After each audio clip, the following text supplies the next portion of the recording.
Hello, ಹಾಂ ಹೇಳ್ರಿ. Sir ನಾನು ಲಕ್ಷ್ಮೀಕಾಂತ್ ಅಂತ ಹೇಳಿ ಸರ್. ಲಾಸ್ಟ್ ಟೈಮ್ ನಾವು ಟೀಚರ್ ಆಸ್ಪಿರೆಂಟ್ ಎಲ್ಲ ಬಂದಿದ್ದು ರೀ.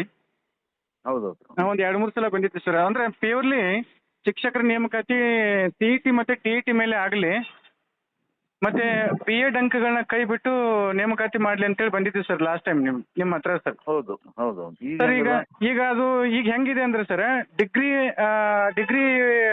20% ರೀ, ಆಮೇಲೆ ಬಿ ಎಡ್ 10% ರೀ, ಟಿ ಇ ಟಿ 20% ರೀ, ಆಮೇಲೆ ಉಳ್ಕೋದೆಲ್ಲ 50% ಸಿ ಇ ಟಿ ಇದೆ ಸರ್. ಸರ್ ಅದು ಏನಂದ್ರೆ ಭಾಳ ಅವೈಜ್ಞಾನಿಕ ಪದ್ಧತಿ ಆಗಿಬಿಟ್ಟಿದೆ ಸರ್. ನಿಮ್ಮ ಗಮನಕ್ಕೆ ತಂದೀವಿ ಸರ್ ಲಾಸ್ಟ್ ಟೈಮ್ ನಾವು ಈಗ ಆಸ್ಪಿರೆಂಟು ಎಷ್ಟೇ ಅಂದರೆ ಈಗಿರ್ತಕ್ಕಂಥವ್ರಿಗೆ 50 ಮಾರ್ಕ್ಸ್ಗಿಂತ ಜಾಸ್ತಿ ತೆಗೆದ್ರು ನಾವು ಎಲಿಜಿಬಲ್ ಕ್ವಾಲಿಫೈ ಇದ್ದವ್ರು ಒಳಗೆ ಹೋಗ್ಲಿಕ್ಕೆ ಆಗ್ತಾ ಇಲ್ಲ ಸರ್. ಅದಕ್ಕೆ ಮೇಡಮ್ ಅವ್ರ ಹತ್ರ ಭಾಳ ರಿಕ್ವೆಸ್ಟ್ ಮಾಡಿದ್ವಿ ಸರ್, ಅವರು ಅದಕ್ಕೆ ಒಪ್ತಾ ಇಲ್ಲ ಸರ್. ಯಾರಿಗೆ? ಇವರು ಪಿ ಆರ್ ಎಸ್ ಮೇಡಮ್ ರೀ, ರಶ್ಮಿ ಮೇಡಮ್ ರೀ. ಅಚ್ಚಾ ಅಚ್ಚಾ, ಆಯ್ತು ಆಯ್ತು. ಹ್ಞೂ ರೀ. ಅದಕ್ಕೆ ಸರ್ ನೀವು ಒಂದು ಸ್ವಲ್ಪ ಲೆಟ್ರ್ ಬರಲಿಲ್ಲ ಸರ್, ಪ್ಲೀಸ್ ಸರ್. ಅಂದರೆ ಟಿ ಇ ಟಿ ಹಂಗಲ್ಲ, ನನ್ನ ಕಡೆಯಿಂದ ಅಂತ ಹಂಗೆ ಮಾಡಬೇಡ್ರಿ. ಹ್ಞೂ ಸರ್. ನಿಮ್ಗೆ ಏನು ಹೇಳ್ಬೇಕಾಗ್ಯದ ನೀವು ಬರೆದು ಕೊಡ್ರಿ. ಸರ್ ನಾವು ಕೊಟ್ಟಿವಿ ಸರ್, ನಿನ್ನೆ ಕೊಟ್ಟಿವಿ ರೀ. ಪುಟ್ಟಣ್ಣ ಸರ್ ಕಡೆಯಿಂದನೂ ಬರ್ಸೀವಿ ರೀ. ಅವರೆಲ್ಲ ನಿಮ್ಗೆ ಬೇರೆದವ್ರು ಎಲ್ಲರ ಕಡೆಯಿಂದ ಬರ್ಸ್ರಪ್ಪ ಅಂತ ಹೇಳ್ತಾ ಇದ್ದಾರೆ ಸರ್. ನಿಮ್ಮ ಕಡೆಯಿಂದ ನಿಮ್ಗೆ ರೆಫರ್ ಮಾಡಿ ಸರ್ ಅವರು. ಆಲ್ರೆಡಿ ನಿಮ್ಮ ಸಲ ಸಾಕಷ್ಟು ಸಲ ಬಂದಿವ್ರಿ. ನಿಮ್ಮ ಕಂಟೆನ್ಷನ್ ಏನು ಅಂದ್ರೆ ಇದು ಇರ್ಬೇಕಂತಲ್ರಲ್ಲ, ಓನ್ಲಿ ಶಿಕ್ಷಕರ ನೇಮಕಾತಿ ಸಿ ಇ ಟಿ ಮತ್ತು ಟಿ ಇ ಟಿ ಮೇಲೆ. ಸಿ ಇ ಟಿ ಅಂದ್ರೆ ಈ C E T T E T ಮಾಡೋದ್ರಿಂದ ಯಾರಿಗೂ ಲಾಸ್ ಆಗಲ್ಲ ಸರ್. ಅಚ್ಚಾ. ಯಾರು ಎಲಿಜಿಬಲ್ ಇರ್ತಾರೆ, ಚೆನ್ನಾಗಿ ಓದ್ತಾರೆ, ಅವ್ರು ಮಾತ್ರ ಒಳಗಡೆ ಬರ್ತಾರೆ ಸರ್.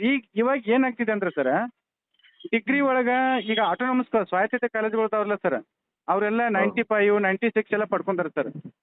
ಆಮೇಲೆ ಈ ಬಿ ಎಡ್ಗಳು ಈಗ ಮಾರಾಟಕ್ಕೆ ಸರ್. ಈಗ ಬಿ ಎಡ್ಗಳು ಹೆಂಗದಾವ ಅಂದ್ರೆ ಈಗ ಮನೆಯೊಳಗೆ ಕೂತಾನೆ ಸರ್, ಅವು ಎಕ್ಸಾಮ್ ಬರೋದು ಅವು 98, 96 ಎಲ್ಲ ಅದಾವೆ ಸರ್.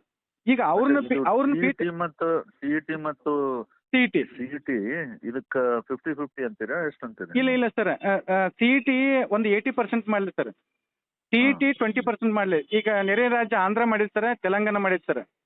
ಏನು ಮಾಡ್ಯಾರ ಅವರು 80% ಸಿ ಇ ಟಿ ಮಾಡಿದಾರೆ ರೀ. ಅಚ್ಚಾ ಅಚ್ಚಾ. ಟಿ ಇ ಟಿ 20% ಮಾಡಿದ್ದಾರೆ ಸರ್.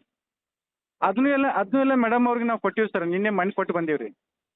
ಆದ್ರೆ ಮೇಡಮ್ ಅವ್ರು ಏನಂತಾರೆ ಸರ್, ಇಲ್ಲ ಇದು ಈ ರೀತಿ ಮಾಡಿದರೆ ಪ್ಯಾಕೇಜ್ ಡೀಲ್ ಆಗುತ್ತೆ ಅಂತೇಳಿ ಅವರೇ ಹೇಳ್ತಾ ಇದ್ದಾರೆ ಸರ್.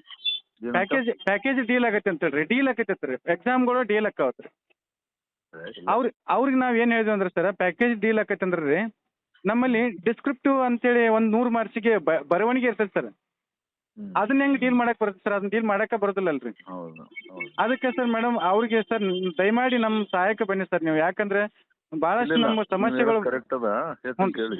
ಹ್ಞೂ ಸರ್. ನೀವು ಅದು ಏನು ಡ್ರಾಫ್ಟ್ ಇದೆ ನನಗೂ ಹಾಕ್ರಿ, ನಾನು ಬರ್ದು ಕಳಿಸ್ತೇನೆ, ಆಯ್ತಾ? ಹ್ಞೂ ಸರ್. ಈಗ ಪುಟ್ಟಣ್ಣ ಸರ್ ಕಡೆಯಿಂದ ನಾವು ಲೆಟ್ರ್ ಹಾಕ್ಸಿದ್ದೀವಿ ಸರ್. ಈಗ ಪುಟ್ಟಣ್ಣ ಸರ್ ಮಾತಾಡಿದಾರೆ ರೀ. ಹ್ಞೂ ರೀ. ನೀವು ಯಾವಾಗ ಇರ್ತೀರಿ ಹ್ಞೂ ರೀ, ನಿಮ್ಗೆ ಹಾಕ್ತೇನೆ ಸರ್.